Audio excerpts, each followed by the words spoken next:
invitar, hermano querido, en nombre de Jesús, que abra usted su Biblia en el libro de los Hechos. Vamos a ubicarnos en alguna porción de la Escritura y a partir de ahí dar lugar a nuestra enseñanza, a nuestra provisión de palabra. ¿Cuántos saben que Dios es proveedor? Amén. El único proveedor, el Dios proveedor de todas las cosas. Amén. Bendito su nombre. Me dan un poquito de retorno, solo unos minutos, hasta que nada más pase. Un poquito más. Uno, dos, tres. Ahí.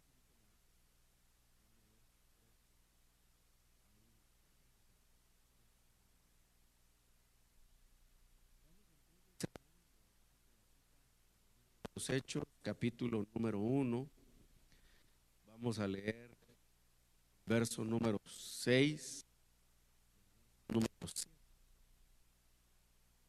En el capítulo 1 de los Hechos. Este es el final de uno de los discipulados más profundos que el Señor haya dado. Estamos aquí en la culminación de su tiempo. Dice la Biblia que Jesús se apareció tras 40 días ya resucitado a los discípulos que habían caminado con él.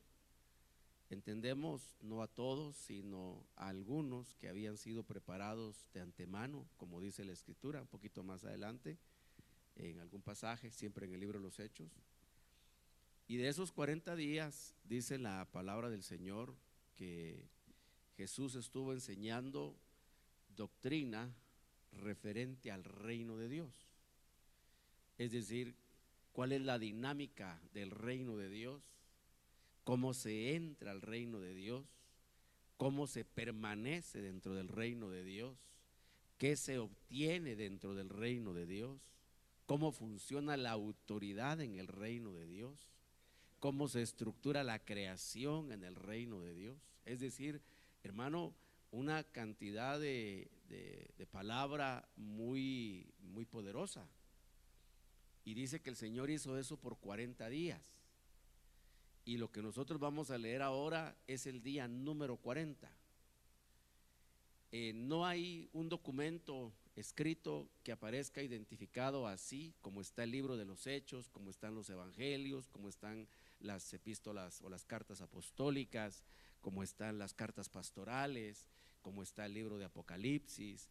Un documento que aparezca titulado y diga: esto se enseñó en 40 días. ¿Me explico? Pero partícipes de ese discipulado, sin lugar a dudas, hermanos, fueron el apóstol Juan, el apóstol Pedro, el apóstol Santiago y el apóstol Judas. Entonces ellos, que sí recibieron esas enseñanzas, hermanos, están muy bien informados. Es decir, ahora tienen ya no solamente el mensaje que oyeron de Jesús al principio en 3 años y medio, sino que ahora el Señor los ha llevado a un discipulado más profundo, a un discipulado de otro nivel, a un discipulado de otra medida. Por eso la Biblia separa el conocimiento, fíjese, en dos estados, en dos niveles: el conocimiento básico y el conocimiento profundo. Eso lo dice la Biblia. Hay un conocimiento que es fundamental, que es elemental, si usted lo quiere, no de mucho esfuerzo para comprenderlo. Pero hay un conocimiento bíblico partiendo de la misma palabra, hermano. Los mismos textos tienen esas dimensiones de conocimiento.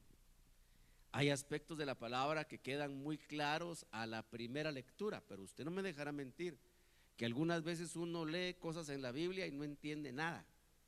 ¿Le ha pasado a usted? A mí no. Me pasa con mucha frecuencia, hermano, que digo: Señor, y le digo una cosa, hay textos que tengo de hace un buen tiempo atrás, hermano, estudiándolos, leyéndolos, y digo: Señor, estoy seguro que aquí hay algo más, pero por el momento no lo veo. Entonces, ese discipulado, hermano, que Jesús desarrolló, dice la Biblia, fueron 40 días que se estuvo apareciendo. Da la impresión, hermano, como que el Señor los citaba, no estaba permanentemente con ellos. No era como los 3 años y medio cuando los 12 y después el que se colgó, Judas, usted lo sabe, pero los 12 hermanos estaban permanentemente con él. Desayunaban juntos. No sé si la costumbre será 3 tiempos de comida como es para nosotros, o era una costumbre distinta. No, tal vez no he corroborado ese dato, pero hermano, los tiempos de comida, por lo menos de desayuno y cena, sí habla la Biblia. Eso sí lo menciona con mucha claridad. Pero el Señor, hermano, se reunía con ellos, les compartía la enseñanza y luego se desaparecía. ¿Qué hacía el Señor en esas fugas que hacía durante los 40 días? No lo sabemos con exactitud. Pero usted sabe que el Señor, hermano, trabajaba incansablemente en su ministerio terrenal. Sin lugar a dudas, esos 40 días, hermano, también fueron de un trabajo muy profuso. No sabemos qué otras ministraciones el Señor hacía, pero convocaba al grupo de discipulado, les trasladaba la enseñanza, él se desaparecía, se volvía a juntar con ellos, volvía a trasladar la enseñanza. Y hermano, en esas parucías, voy a usar un poquito atrevidamente esa palabra, en esos discipulados el Señor fue formando la doctrina que más adelante para nosotros se convirtió en Biblia. ¿Me explico? Mucho de lo que usted lee desde el libro de los Hechos hasta el libro de Apocalipsis, hermano, está basado en esa experiencia en las cuales el Señor se manifestaba. En circunstancias distintas, usted sabe que el Señor no tiene restricciones para manifestarse. Dice la Biblia que cuando el apóstol Pablo va prisionero, lo llevan para Roma, se embarcan en una nave porque la manera de movilizarse por aquel tiempo, y máxime en las naciones que estaban en toda la curva del mar Mediterráneo, era con barco, acortar distancias a través del mar. Y entonces Pablo ha sido sentenciado, bueno, él ha apelado al César para poder guardar su vida, porque al ver que los judíos lo quieren matar, el romano, el centurión romano dice, pero este hombre no ha hecho nada, yo no encuentro causa para matarlo. Ellos dicen, sí, ha afrentado nuestra nación, ha hablado de nuestra nación y se llama a Dios. Y dijo él, bueno, pero esos son temas de su religión, eso no tiene nada que ver con un tema de sublevaciones políticas.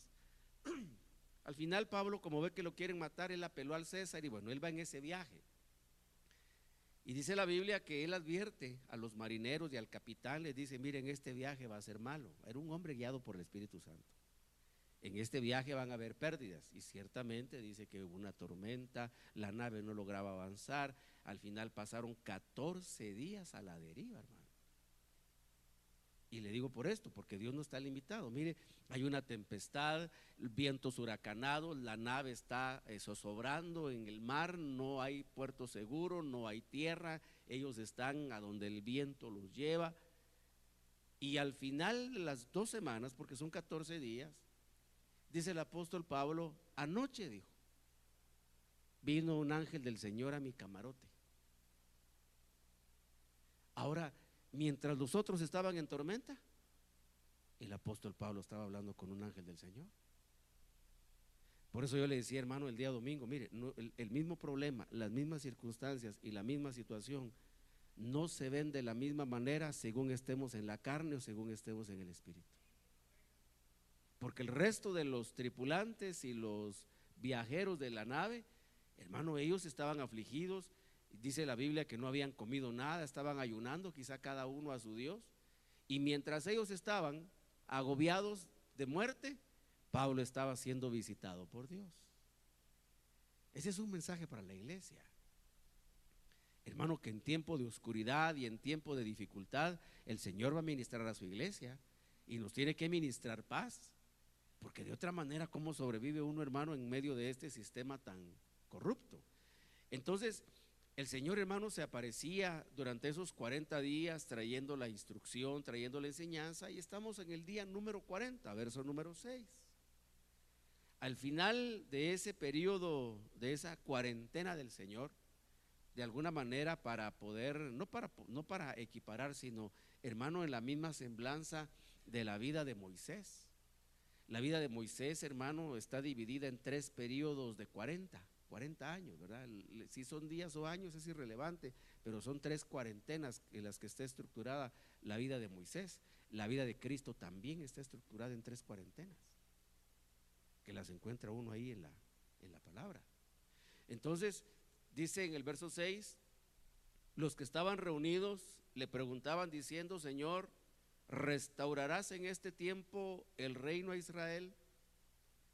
Y él les dijo: no os corresponde a vosotros saber los tiempos ni las épocas que el Padre ha fijado con su propia autoridad. Vamos a leerlo ahora acá, reforzado. Dice: no os corresponde a vosotros saber los tiempos ni las épocas que el Padre ha fijado con su propia autoridad. Hermano, la doctrina debe ajustarnos a nosotros, a los tiempos y a las épocas que Dios ha fijado. Cuando dice fijado, hermano, se está refiriendo a fechas límite, a plazos. Es decir, los momentos, hermano, los cambios de época, los cambios de historia, porque aunque el hombre no lo quiera reconocer, hermano, quien ha manejado la historia siempre es Dios. ¿Me explico? Por eso cuando usted y yo estudiamos historia, fíjese que uno no le enseñan otras culturas que habían simultáneamente en las culturas que sí son influyentes. Por ejemplo, uno aprende en historia Egipto, babilonios o caldeos, medopersas, griegos, romanos, y de ahí viene la historia moderna, ya lo que tiene que ver con nosotros. Y de alguna manera, hermano, esos 5 imperios que le mencioné antes están relacionados con lo que menciona en el capítulo 11, si no recuerdo mal, el libro de Apocalipsis, acerca de 5 reinos que se han levantado. O sea, lo que le quiero decir, hermano, es que todo está relacionado. Es Dios el que ha tenido control perfecto de todas las cosas. ¿Me explico? Ahora fíjese pues, dice la Biblia, lo está diciendo Cristo literalmente, que el Padre con su autoridad ha fijado tiempos y épocas. ¿Me explico? De tal manera, hermano, que todo tiempo, todo plazo, el transcurso de todo plazo y de todo tiempo siempre está en la soberanía de Dios. Perdón, su tiempo y mi tiempo, hermano, están en la mano de Dios. Fíjese que en el mundo se usa un pensamiento y se dice: nadie se va antes de tiempo, dice, nadie se va en la víspera, dando a entender que hay un tiempo determinado, y la Biblia lo corrobora, que los días del hombre, dice, le son dados días, hermano, y el tiempo de vida que Dios nos da es para que tengamos la oportunidad de conocer a Jesús como Señor y Salvador. Si usted ya conoce a Jesús como Señor y Salvador, ya encontró la razón por la cual vino al mundo. Ahora le falta conocer la segunda razón por la cual usted vino al mundo, porque es su entrada y su salida. Hermano, para el Señor todo lo demás es, ¿qué decirlo?, de poca importancia. Se lo voy a decir de esta manera, para subirlo a usted un poquito de nivel.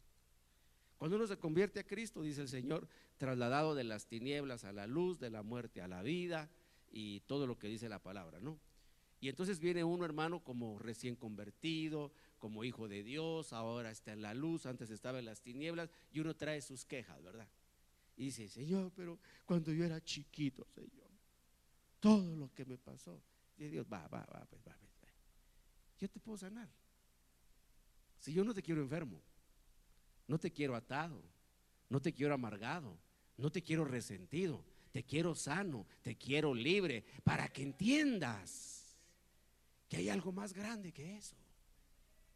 Hermanos, dice la Biblia, primera carta de Pedro, que por medio de su gloria y excelencia nos ha concedido preciosas y grandísimas promesas. Pero las promesas de Dios, hermano, tienen una proyección limitada dentro del plano humano, pero las promesas de Dios, dice la Biblia, le estoy citando literalmente la palabra, segunda carta de Pedro, capítulo número 1. Literalmente dice, hermano, que las promesas de Dios son para cambiar nuestra naturaleza, de una naturaleza humana limitada a una coparticipación de la naturaleza divina. Entonces, hermano, esas cosas que a uno lo atan, ¿verdad? Como Yo le voy a decir así, tal vez un poquito enfocado desde mi perspectiva, incluso como pastor. Pero hermano, esas nuestras micaditas que tenemos a veces nosotros, ¿verdad? Como el resentimiento, la falta de perdón, el odio, esas cosas que uno mira como grandes dificultades, para Dios son pequeñas, hermano.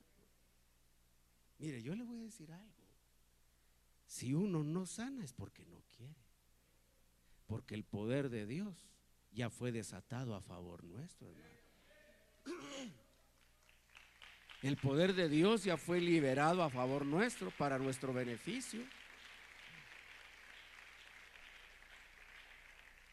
Por eso, hermano, si uno quiere seguir lamiendo sus heridas como perro viejo, ese es asunto de uno. ¿Me explico? Si uno quiere venir, hermano, Señor, aquí, pero mira, esta atadura y es que esto, ¿acaso no la sangre de Cristo tiene poder?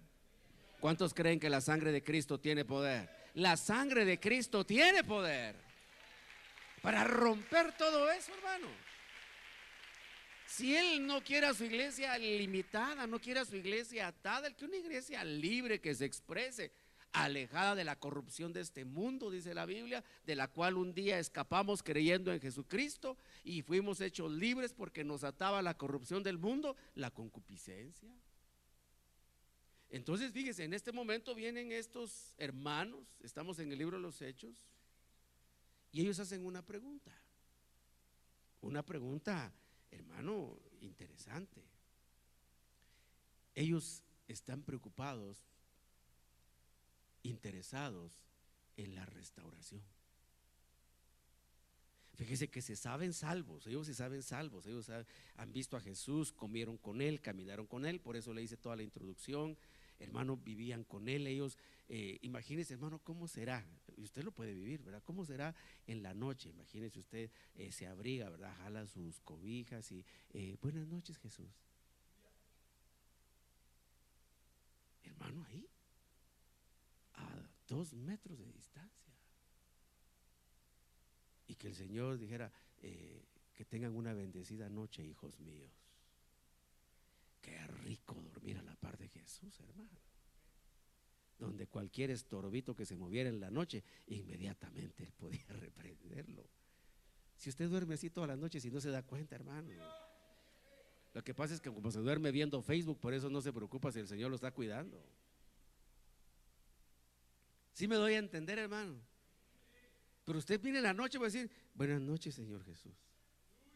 Y allá en su corazón va a oír una voz que le dice, buenas noches, hijo mío, descansa, porque mientras tú duermes yo velo por ti. Porque no se dormirá el que te guarda. No duerme. Hermano, y yo le aseguro que así como los zancudos lo persiguen a usted toda la noche, también los demonios lo están persiguiendo toda la noche. Mire, hermano, yo soy de este pensamiento, perdone si a veces quizá no me explico correctamente o doy como una idea un poquito, que le dijera yo, fuera de algún parámetro. Pero hermano, los cristianos no debemos asustarnos, no debemos preocuparnos de ser acechados espiritualmente. Pastor, fíjese que todas las noches, cuando me voy a acostar, hermano, me mueven la silla, hermano.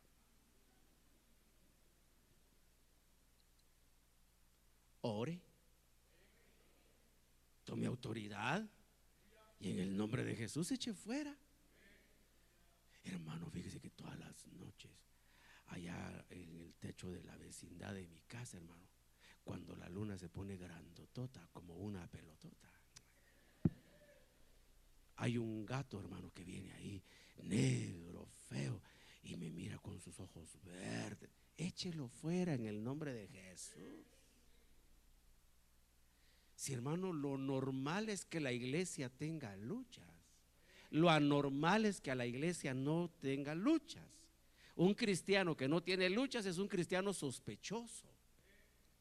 Usted pensará, ay, es que el hermano, porque saber qué poder. No, hermano, también me asusto. Máximo, hermano, cuando uno está con sus ojitos cerrados y vienen aquellos amaquiones de los temblores, ¿verdad? Que la semana pasada fue uno terrible, hermano, en la madrugada. Yo sé que algunos ni lo sienten porque duermen, hermano, que quiera Dios que estén consagrados, ¿verdad? Para que si eso no para, hermano, realmente se vayan con el Señor.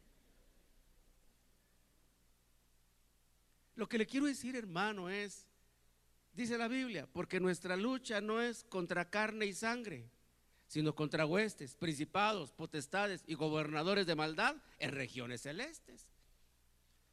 Pero el poderoso de los poderosos está dentro de usted, porque más poderoso es el que está en nosotros que el que está en el mundo. Aleluya, bendito su nombre. Es para que usted, mi querido hermano, duerma confiado. Lo dice el Salmo: me acosté y me dormí, dice, y desperté porque el Señor me sustentaba. Yo por eso siempre aconsejo: lea un su salmo antes de irse a dormir. Lea un su salmo, hermano, por lo menos el 119.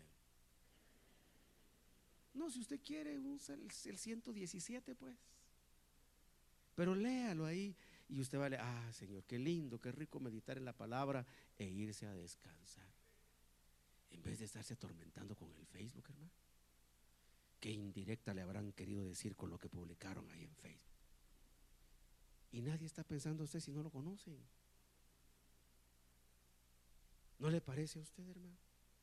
Entonces, fíjense que estos hermanos, le decía por esto, hermano, Dios tiene el control del tiempo y tiene el control de las épocas. Dios ha tenido siempre el control de la historia. Pero estos hermanos están inquietos por algo. Ellos dicen: Señor, necesitamos ser restaurados en este tiempo. Pero ellos están pensando, hermano, no de manera personal, no de manera individual, sino de manera nacional. Ellos están pensando, hermano, que si el reino es restablecido, automáticamente todo va a estar bien en su entorno. Ellos tienen la idea, hermano, que si recuperan el control de su tierra, el control de su nación, sus fronteras que les fueron establecidas, entonces todo va a estar bien. Y en cierta manera, hermano, tienen razón. ¿Sabe por qué nosotros debemos orar por este país? Nosotros somos guatemaltecos por DPI, pero nuestra ciudadanía está allá en los cielos, hermano. Amén. Somos más ciudadanos de los cielos que ciudadanos de la tierra. Pero debemos orar por este país, debemos orar por esta tierra, y que Dios bendiga a Guatemala, hermano. ¿Sabe por qué? Porque la Biblia dice: si la tierra donde tú estás está bien, tiene bienestar, dice, tú también vas a tener bienestar. O sea, si al país le va bien, hermano, no se trata solo de estar señalando y criticando, hermano, y enojándose, escupiendo bilis. Del enojo, es cierto, hermano, da enojo, da lo que usted quiera ver, las noticias, los abusos, los excesos, el latrocinio, hermano, que se movió campeante, la sinvergüenzada, el cinismo, hasta la invocación de Dios, perlas en el hocico del cerdo, hermano. Sí, es lo que dice la Biblia. Todo eso, hermano, indigna. Pero no solo nos enojemos, bendigamos a Guatemala. Si Guatemala está bien, nosotros vamos a estar bien. ¿Me explico? Si Guatemala tiene buenas condiciones, va a haber trabajo, y usted va a tener trabajo, y usted va a tener para cubrir su presupuesto y sus necesidades. Si esta tierra produce alimento, vamos a tener nosotros alimento. ¿Cuántos están orando porque haya lluvia? Muy poquitos. Pero yo le aseguro que los hermanos del campo, los agricultores, ellos están orando porque haya lluvia. Hermano, yo tengo mucha comunión con hermanos de áreas rurales, pastores de áreas rurales, y uno en la experiencia de ellos logra contagiarse de la necesidad, porque la mayoría de hermanos que asisten, que son miembros de las iglesias, se dedican a la agricultura. Entonces ellos, hermano, oran y claman por la lluvia. No, usted y yo oramos y clamamos por el supermercado, ¿verdad? Para que no dé tiempo de pasar ahí y comprar. Pero si allá no se produce, los anaqueles estarían vacíos. Si la tierra donde nosotros estamos tiene bienestar, nosotros tenemos bienestar. Eso dice la palabra de Dios. Entonces, hermano, esta gente, fíjese, están interesados y dicen: Señor, va a haber restauración. Pero ellos están pensando en una restauración nacional. Por eso mi comentario.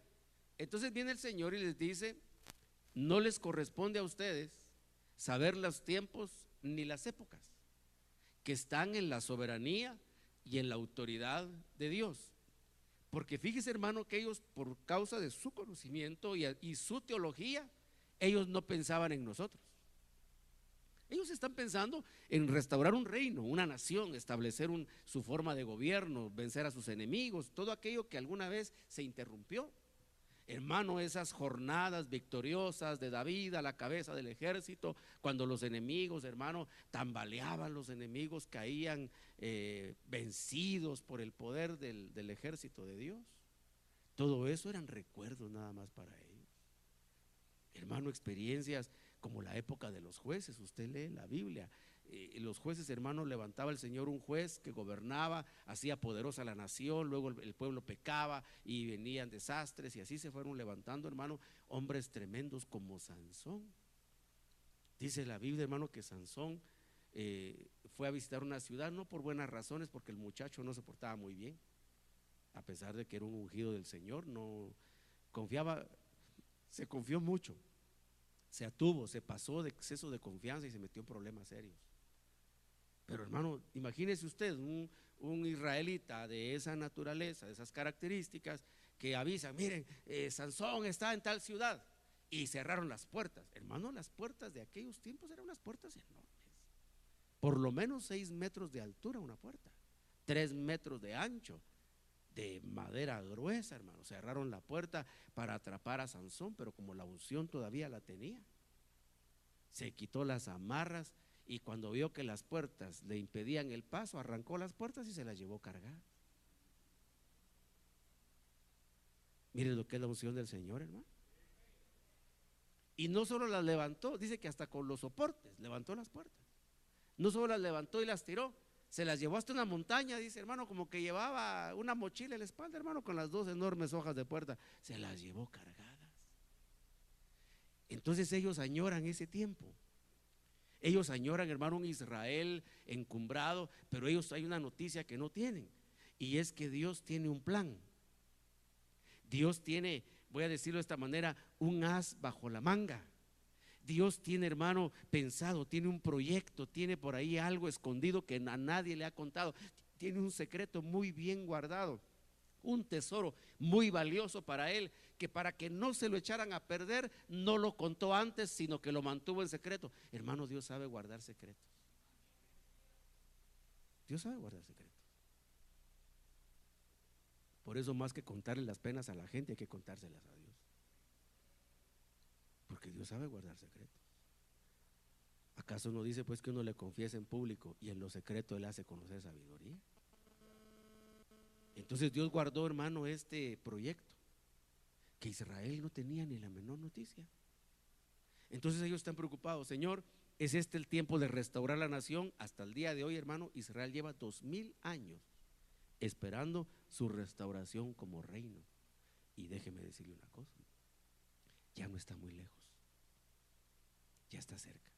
Ellos se están preparando. Yo le he comentado a usted algunas noticias que hay que tomar con cierta reserva, porque hasta donde son 100% legítimas, hermano, yo creo que uno debe ir a fuentes confiables de información para poder verificar, ¿verdad? Pero se dice por ahí, hermano, que ya lograron genéticamente reproducir la vaca alazana.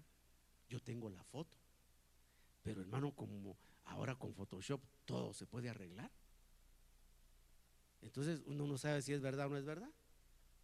Por ahí circulaba una fotografía, hermano, un fenómeno, algo extraordinario, y mucha gente: ay, gloria a Dios, las obras de Dios son maravillosas, el poder de Dios es grande. Y una foto falsa, hermano. Por eso hay que constatar, era sobre un león negro que lo pintaron con computadora. Entonces se dice, hermano, que ya tienen preparado el tercer templo, que ya encontraron a los sacerdotes, ya encontraron un linaje sacerdotal, y se están instruyendo en la palabra de Dios, en la Biblia, para saber sus oficios, esperando, hermano. Otra noticia por ahí dice que ya tienen prefabricado el templo. Hermano, lo que sí uno debe reconocer es que los israelitas para asuntos de tecnología son tremendos, hermano.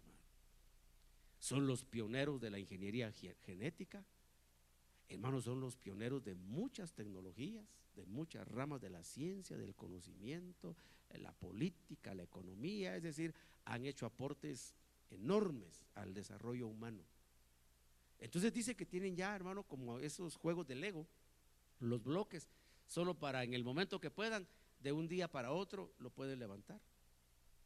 Hermano, en otros lugares, en otros lares, en otras regiones, construyen autopistas en un fin de semana.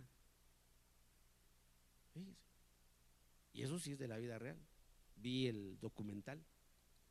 Había una vía que tenía un cruce así mero peligroso, un tanto peligroso. Y entonces necesitaban construir un paso a nivel, o sea, un paso subterráneo. Lo hicieron de un día, creo que en 2 días. Póngale usted en 2 días. Dice uno, ¿será posible? Sí, ya tenían todo prefabricado. Detuvieron el tráfico 2 días, empezaron las máquinas a mover tierra, hicieron terraplenes y traían ya los bloques hechos, hermano, los armaron como un Lego, le pusieron encima la capita de asfalto, le pusieron luces, todo venía para conectar, hermano, así como su arbolito navideño. Ya usted no, ¿verdad? ¿O todavía? Ya no, ¿verdad? Ya no, ¿o sí? No, este me asusta cuando no responde, hermano. Ellos están preocupados por una nación y Jesús no estaba pensando en ese momento en la nación, Jesús estaba pensando en la iglesia. Por eso les dijo, no les corresponde a ustedes, interpretando, porque hay algo que ustedes no saben, y es que tiene que entrar otro pueblo que en este momento no es pueblo. ¿Me explico, hermano? Mire, usted y yo, hermano, en el corazón de Dios desde el principio. Los judíos no tenían la culpa de no vernos a nosotros. Ellos dijeron, ya vino el Mesías, este es el Mesías, venció a la muerte, ya resucitó, ahora reino, gobierno, poder, autoridad a la cabeza de las naciones. Ellos dijeron, problema resuelto. Y dijo el Señor, no, hay necesidad de poner una pausa, fíjese, hay necesidad de cambiar de época para dar cabida a un pueblo que todavía no es pueblo. Hermano, yo no sé cómo dimensiona usted la misericordia de Dios, pero cuando yo veo esas cosas, hermano, siento mi corazón tan henchido de agradecimiento por la grande misericordia de Dios sobre nuestra vida. Y le voy a explicar por qué. Le voy a explicar por qué. Está Pablo predicando en Corinto. Y hermano, los corintios, o corintios sería más correcto, no están oyendo el mensaje, no lo reciben, lo oyen pero no lo creen. Y lo que hacen, hermano, es agredir a Pablo, apedrear a Pablo, insultar a Pablo. Mire, hermano, esta es experiencia ministerial. A tal grado, hermano, que el apóstol Pablo llegó a decir, Señor, aquí ya no predico. Nunca se asuste de leer en la Biblia las debilidades de los ministros de Dios. Porque, hermano, también los ministros a veces nos cansamos, hermano. Dijo Pablo, ya no más predicar. Y le oró a Dios, dijo, Señor, ya no más. Dijo, cada noche que predico es una pedreada que me dan. Mejor me voy a ir a predicar a otro lugar. Y le dijo el Señor, no, Pablito, le dijo, no te vayas. Aquí tengo mucho pueblo. Pero solo Dios sabía que estaban ahí, hermano. Y tal vez los mismos que le habían tirado pedradas hoy, el domingo estaban ya en la iglesia levantando las manos. ¿Usted nunca le tiró piedras al evangelio? ¿Nunca blasfemó el evangelio? ¿No habló mal de los evangélicos? ¿No habló mal de los cristianos? ¿Habló mal de los pastores? Y mire qué misericordia que ahora el Señor le recibe, que usted levante sus manos, lo alabe, lo bendiga. Cuando fuimos, hermano, de los que apedreamos la fe, eso se llama misericordia.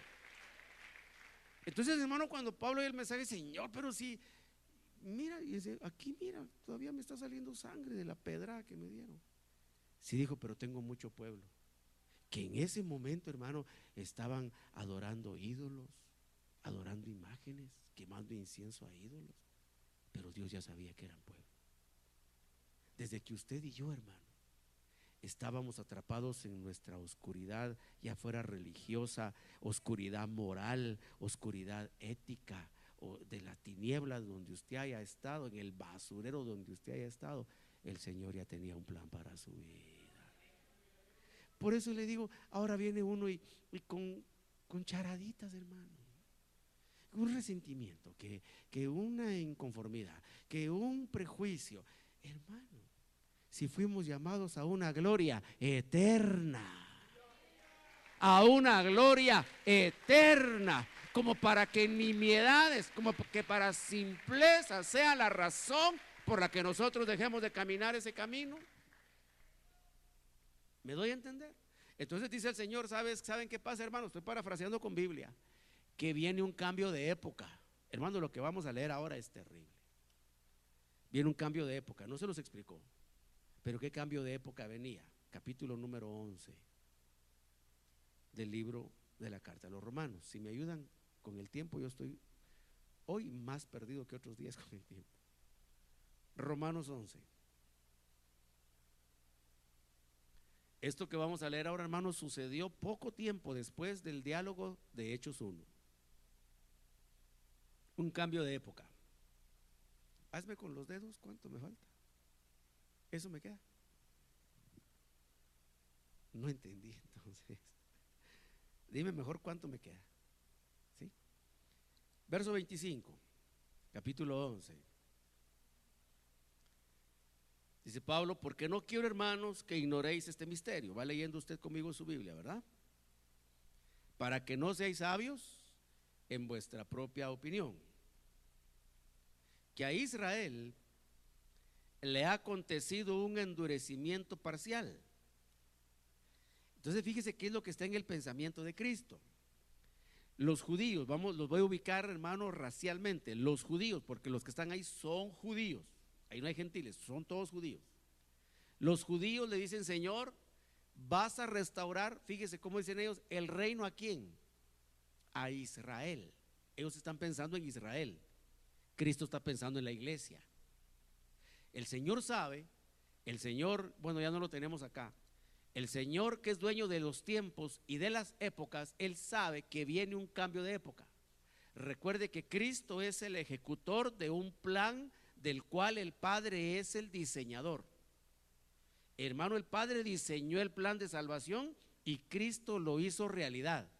Ahora el Espíritu Santo es el que lo sostiene, lo mantiene, para que usted vea la función de cada una de las tres personalidades de la divinidad, hermano, en un solo propósito, pero con asignaciones diferentes. Entonces viene un cambio de época. Ellos preguntan, Señor, yo voy a unir los dos diálogos. Usted va a ver que no agredo en absoluto la Biblia. Ellos preguntan, ¿vas a restaurar el reino? Y Él está pensando, dentro de poco, ese reino de Israel que ustedes quieren restaurar va a tener una pausa. Es lo que dice acá. A Israel le ha acontecido un endurecimiento parcial. Es, hermano, como cuando usted está viendo su video o escuchando su alabanza, digo yo alabanza, ¿verdad? Es lo que se está oyendo, y le pone pausa. Ahí marca el icono y se pone las dos rayitas, ¿verdad? Dice, eso está en pausa. ¿Y para qué se va a hacer la pausa? Viene un cambio de época. Se va a poner pausa a la época de Israel y va a empezar la época de la iglesia. Mire cómo dice acá, leemos el verso 25. A Israel le ha acontecido un endurecimiento que es parcial, no es total, continuará hasta que haya entrado la plenitud de los gentiles. Y entonces, hermano, a partir de ese momento, fíjese, ese proyecto, que sigue siendo un proyecto de Dios, dijo el Señor, le voy a poner en pausa, o sea, le pone pausa a la historia, es lo que le trato de decir. Viene desarrollándose la historia. Hermano, la promesa y la profecía de Dios se tiene que cumplir. David va a estar como rey a la cabeza de todas las naciones. Los 12 apóstoles del Cordero van a estar sentados en 12 tronos gobernando a las 12 tribus de Israel. pero eso va a estar aquí en la tierra. Israel va a ser la cabeza de todas las naciones. Le describo más o menos el panorama. Imagínense todas las naciones de la tierra, absolutamente todas. Hermano, todas las naciones van a entrar en una conflagración militar contra Israel, eso lo dice la Biblia, pero al final el desencadenamiento de esto es que cuando el Señor venga, los auxilia, los levanta, y entonces va a estar David como rey, por encima de los 12 apóstoles en sus tronos, que están por encima de las 12 tribus, y las 12 tribus sobre las 12 naciones. ¿Me explico en la pirámide? A la cabeza. Pero eso es aquí en la tierra. Y nosotros no fuimos llamados a quedarnos en la tierra. Hermano, el de nosotros que se quede es por cabezón. ¿Me explico? Porque el plan de Dios para nosotros no es aquí. ¿Por qué? Porque nosotros somos el proyecto oculto de Dios. Hermano, la iglesia de Cristo no fue diseñada para quedarse en la tierra. Si nos quedamos, va a ser por necedad, por descuido, por otras razones, por exceso de confianza, por ser descuidados con nuestra salvación. Pero hermano, nosotros solo vamos a venir a ver, y como vamos a ser así de buenos amigos, ¿no? ¿Qué tal, David? ¿Cómo estás? ¿Qué tal todo por aquí abajo? Ah, pues todo bajo control. Imagínense David el guerrero, ¿no? Y vamos a venir de visita junto con el Señor cuando Él venga. Le suena así esa visión, ¿verdad? Más le vale hacerse como un niño para creerlo, porque el que no se haga como un niño no va a entrar en esas realidades de Dios. ¿Me explico, hermano? Solo visitas. Y bueno, ya nos vamos, pues vámonos, ¿verdad? Cuando usted va de visita a una casa, ¿se queda a vivir ahí? Bueno, hay algunos que sí, ¿verdad? Pero pensemos en lo normal.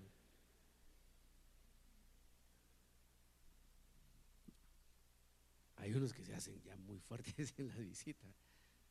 Esperan, llegan, los invitaron a desayunar y se van hasta que han cenado, ¿verdad? Ya completos. Hermano, una visita solo es eso, una visita, no es su residencia, no es su hogar, no es su permanencia. Entonces dice la Biblia, viene un plan, una historia que se va a cumplir. Hermano, David tiene que recibir el reino. Abraham tiene que recibir su promesa. Y hay unos detallitos necesarios de organizar todavía.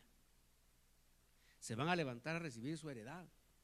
Eso está profetizado en el libro de Daniel, capítulo número 12.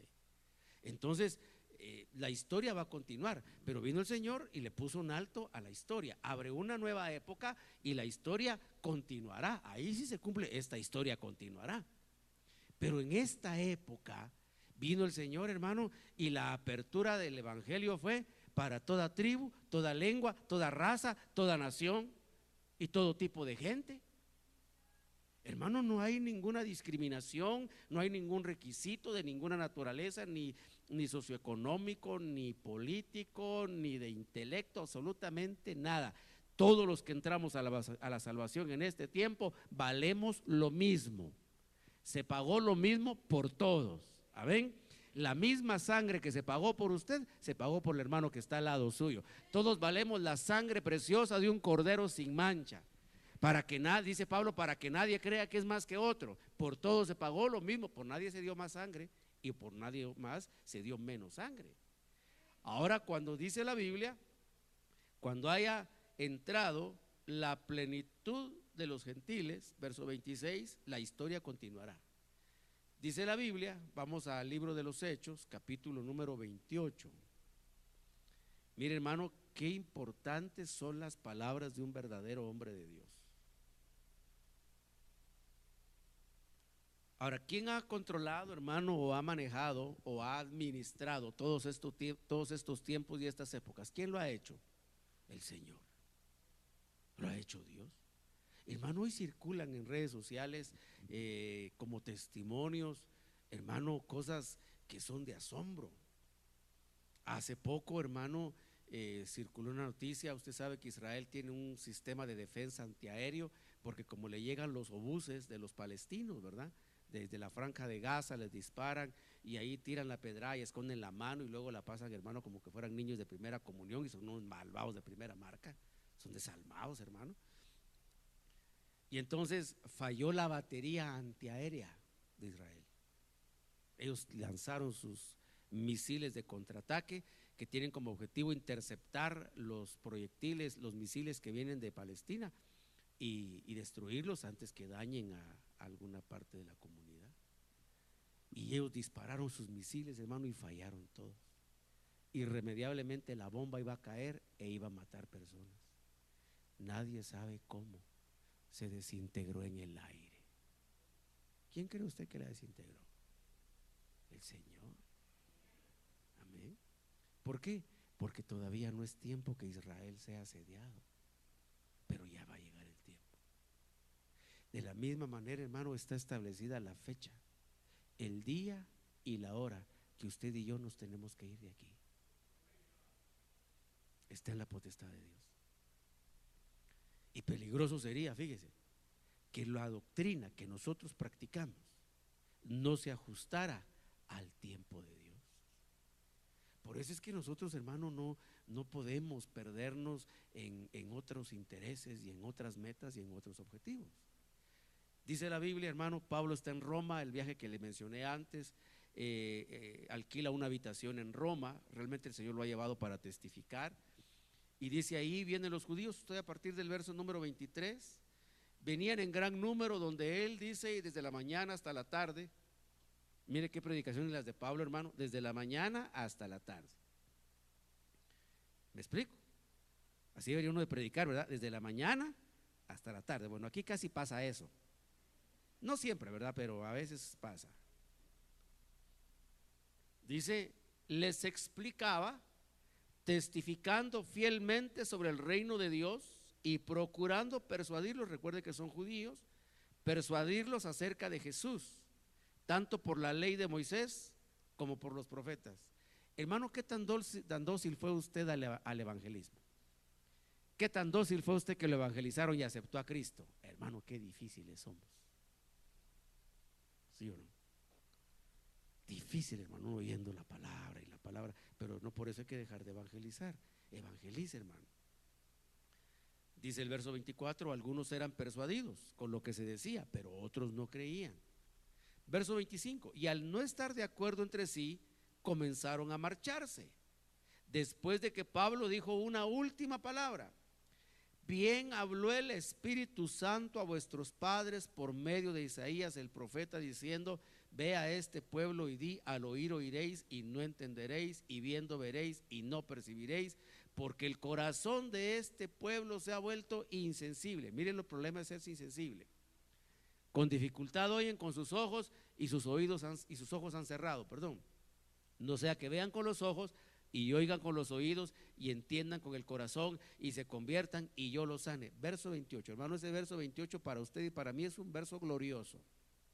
Mire lo que dice, por palabra de Pablo. Sabed por tanto, dice, decreto divino. Amén. Sabed por tanto que esta salvación de Dios ha sido enviada a los gentiles. Ellos sí oirán. Aleluya, hermano. Gloria a Dios. Hermano, mire qué confianza la de Dios. Qué fe la de Dios, hermano. Que nosotros sí íbamos a oír y que sí íbamos a creer. Por eso cuando usted esté evangelizando a alguien y usted pierda la esperanza, pierda la fe de que va a creer, usted sigue evangelizándolo, porque no es trabajo suyo. El trabajo nuestro es hablar, convertirlo. Ese es trabajo del Espíritu Santo de Dios. ¿Me explico? No son, como alguna vez se dijo, y no lo digo en un tono de crítica o señalamiento, sino solo como un comentario, un pensamiento en voz alta, si usted lo quiere. Pero a veces se oía, ahora ya no se oye mucho eso. Gente decía, es que mire, he ganado 30 almas para Cristo. Si el que hace el trabajo es el Espíritu Santo. Por eso le decía, ¿cuánto tiempo duró usted para caer, hermano, acribillado por la palabra de Dios? ¿Me explico? Si el que convence de pecado es el Espíritu Santo. Allá estaba usted quizás reacio, necio, insensible, duro todavía, borrachón, drogadictón, qué sé yo, hermano, idolatrón, ahí, ladrón, ¿verdad? Sinvergüenzón, yo no sé. Y de repente, hermano, pasa algo y usted se siente pecador y siente que ese pecado necesita sacarlo de su vida y usted no se siente bien con su pecado. El Espíritu Santo lo convenció de pecado, luego lo convenció de juicio. Ay, yo no quiero ser condenado por esto. Entonces vaya a la salvación, porque solo Cristo nos salva de la condenación eterna. Solo la sangre de Jesús, hermano, los libra del juicio eterno. Bendito sea su nombre santo. Entonces mire lo que se profetizó en el 11:25 de Romanos, cuando dijo Israel va a ser endurecido. Tuvo lugar en el verso número 28. Y ahí empezó, hermano. Ahora fíjese pues, creo que tengo unos poquitos minutos todavía. ¿Cuándo termina la época de la iglesia? Porque va a terminar, hermano, cuando se dé el arrebatamiento. Después del arrebatamiento ya no hay iglesia. El diablo ha sido muy astuto en fragmentar a la iglesia cristiana. Voy a decirlo como lo visualizo. Ha sido muy astuto en fragmentar a la iglesia cristiana evangélica. Y entonces, hermano, uno encuentra diferentes movimientos con diferente doctrina. Ahora, lo que yo leo en la Biblia es que la doctrina me debe ajustar a los tiempos y a las épocas de Dios. ¿Me explico? La doctrina de Israel no los ajustó a su tiempo ni a su época. ¿Cuál fue el resultado? Les pusieron un endurecimiento. Ahora, hermano, la doctrina que nosotros, ya pensando en nosotros nada más, olvidémonos del resto, del macro, pensemos en el micro. La doctrina que nosotros practicamos, porque, hermano, no es lo mismo conocimiento que doctrina. Doctrina es lo que nosotros ponemos en práctica. Y para que una doctrina la podamos poner en práctica, tiene que tener una base legal. En otras palabras, tiene que salir de la Biblia. Hermano, nosotros no podemos practicar como doctrina un sentir. ¿Me explico? Que alguien dijera, mire, es que lo que tenemos que hacer esto, porque es que es un sentir que tengo de Dios. Es una frasecita que se usa mucho. La doctrina que la iglesia debe practicar es doctrina que tenga base bíblica. Le voy a citar dos ejemplos locales. Número uno, bautismo con Espíritu Santo. ¿Me explico? ¿Es lícito o no orar por el bautismo con Espíritu Santo? Tiene base bíblica. ¿Me explico? Entonces es legítimo. Y si es legítimo, es imperativo para la iglesia. ¿Por qué razón? Porque, hermano, el bautismo con Espíritu Santo no es para que uno se convierta en salvo, sino para que se desarrolle como un salvo, por todo lo que le mencioné en el principio, los temores, la necesidad de regeneración y todos los detalles.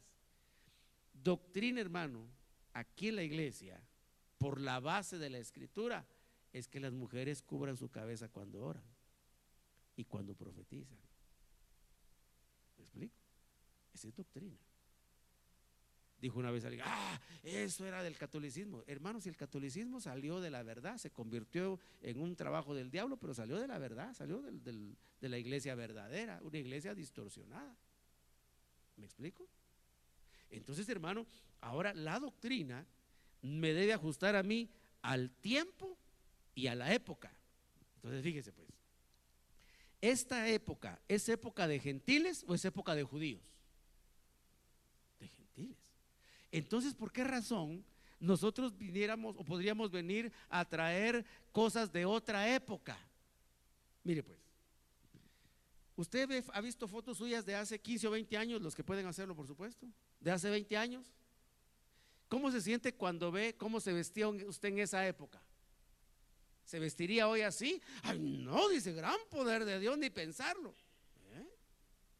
¿Por qué? Porque era de otra época. Claro, en aquella época usted se miraba fisiquín. Pero si ahora, hermano, usted se quisiera vestir así, se vería fuera de época. ¿Sí o no? Yo le voy a contar dos cosas de las que yo fui testigo. Hermano, hubo una época que los hombres usábamos pantalón con campana. Sí. Algunos hermanos que están aquí usaron pantalón con campanado, que no digan amén, usaron pantalón acampanado. Pero el pantalón acampanado vino después del pantalón pachuco o ajustado o entubado, se dice ahora. Pero hubo personas que nunca usaron pantalón acampanado porque no era su época. Y pasaron todo el tiempo del pantalón encampanado, empachucados, hasta que regresó el empachucado. ¿Me explico? Nunca cambiaron de época. Hubo una época en que las mujeres usaban minifalda. Después de la minifalda vino la maxifalda. Sí. De aquí pasó hasta aquí. Decía mi abuelo, ahora que ya lo enseñaron lo tapan, decía él.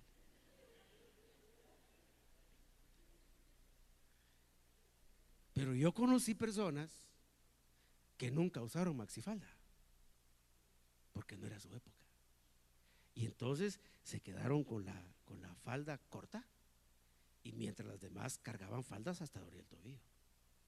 Y entonces cuando entraba alguien así con su falda corta, se veía que fuera de época.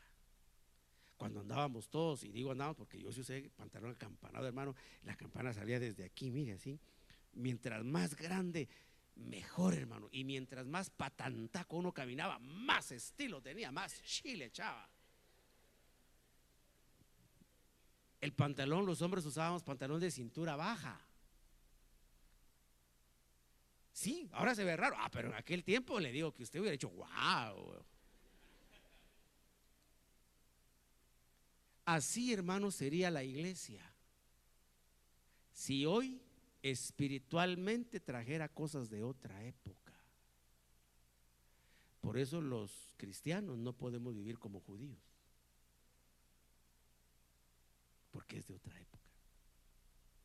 Imagínese usted que yo me subo acá, solo imagínese, mi pantalón de cintura baja, ajustado, campana, zapatos de plataforma.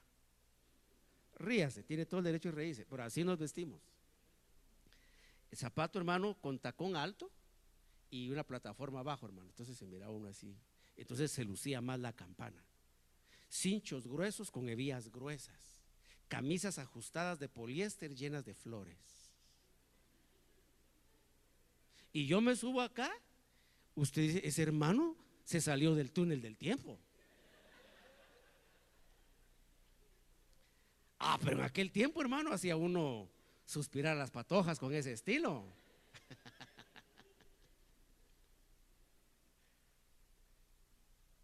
Lo mismo sería, hermano, querer vestir hoy a la iglesia con doctrinas de otra época. Estoy hablando de cambio de época, del reino de Israel a la iglesia. No estoy hablando de la vestidura física, me explico. A eso me estoy refiriendo, a la doctrina. Entonces, hermano querido, la doctrina que la iglesia debe practicar, la debe meter en su época y en su tiempo. Porque viene otra vez el cambio de época. Le voy a hacer una pregunta. ¿Cuántos creen en la resurrección? ¿Cuántos creen en la segunda venida de Cristo? ¿Cuántos creen en la vida eterna? ¿Qué ropa vamos a vestir después?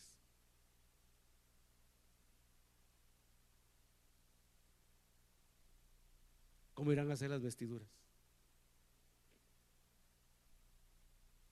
¿Ya? Fíjese que uno echa a volar la imaginación. Pero yo miro a Cristo resucitado en el libro de Apocalipsis, y cómo está vestido, con túnica. Entonces eso ya me da a mí una idea. Y dice que los que estemos con Él, nos vamos a parecer a Él, con las mismas vestiduras. ¿Me explico, hermano? Eso solo por ponerle un ejemplo del cambio de época. Va a haber un cambio de época. Hermano, la iglesia ha tenido sus cambios de época espirituales. Eso es lo que trato de decirle. Y la iglesia, fíjese, la iglesia del final tiene que ser la culminación de un proceso como arrancó en el principio. ¿Y cómo arrancó la iglesia en el principio? Llena del Espíritu Santo. Hermano, hablando lenguas, dones del Espíritu. Ahí va a ver lo que le voy a predicar si usted sigue viniendo, hermano. ¿Para qué? Para que usted como iglesia no se salga de su época. Y que cuando llegue el momento que termine su época, usted salga. Porque cuando termine la época de la iglesia, lo que sigue después se vuelve a llamar reino, ya no iglesia. ¿Me explico?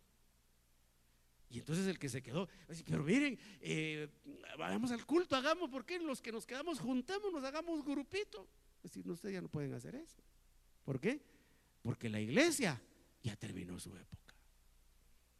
Y lo que no se fue en su tiempo, se quedó. Hermano amado, más que cualquier meta terrenal, natural que usted tenga, no le digo que no tenga metas, no le digo que no se esfuerce, no le digo que no se trace proyectos personales, no le digo que no sea emprendedor, no le digo que no sea dedicado, diligente, ni que no sea trabajador. Hermano, esfuércese, sea un buen trabajador, sea ¿cómo se dice? Emprendedor, pero no pierda de vista que su meta más importante es que cuando termine esta época, usted haya dado la medida. ¿Me explico?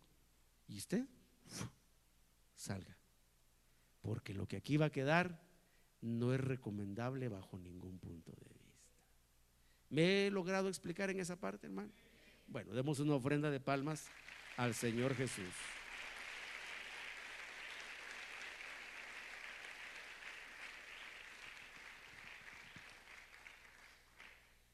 Le quiero conectar esta idea. Entonces, fíjese pues, hermano, nosotros no tenemos y no podemos hablar de un figurín cristiano. Por eso le decía, hay que tener mucho cuidado, hermano, con no perderse uno en cositas y que alguna cosa intrascendente le venga a hacer a uno estorbo. Porque si nosotros dijéramos ahora, hermano, ¿cuál es el figurín de la vestidura cotidiana, la vestidura que deben usar los cristianos? Yo le dije, y hermano, yo podría sacar mis indumentarias, no las tengo, ¿verdad? Pero reproducir mis indumentarias de hace X cantidad de años. Y yo vengo acá a predicarle y usted estaría, hermano, conteniéndose la risa. Por respeto quizá no se reiría, aunque no dejaría de pensar, el hermano se chusemió, ¿verdad? Pero yo no estaría desnudo, yo estaría vestido, solo que no de acuerdo a la época. La doctrina nos tiene que vestir para la siguiente época, solo que no por fuera, sino por dentro. ¿Me explico? Por eso ve usted que uno no puede decir, hermanos, no se peinen así, peínense asá. Hubo un tiempo que los hombres usábamos camino en medio, el peinado era así, partido acá, y algunos hasta la fecha lo usan así. Nunca se atrevieron a pasar la moda. ¿Me explico? Me recuerdo cuando mi hija era quinceañera y las mujeres se peinaban con un copete así.